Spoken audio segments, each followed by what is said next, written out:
ल गाइज म चाहिँ अहिले यहाँ ठ्याक्कै झापा जिल्लाको सम्मानित जिल्ला अदालतमा छु होइन।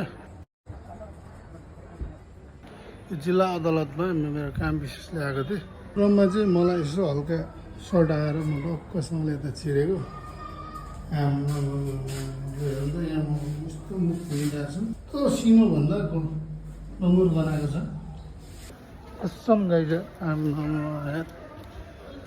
होइन कि एउटा यो टोइलेटमा एउटा सरसफाइ गर्ने कर्मचारी पनि राख्नु सक्दैन र हाम्रो यो यहाँको मात्रै होइन, प्राय धेरै यो सरकारी निकायहरूमा चाहिँ किन यस्तो हुन्छ? शौचालय भनेको के हो त? सरसफाइ राख्नु पर्दैन र? सम्बन्धित निकायको ध्यान जाओस्, यो म सुझाव दिन चाहन्छु। अलराइट, नेपालको यस्तै छ है त।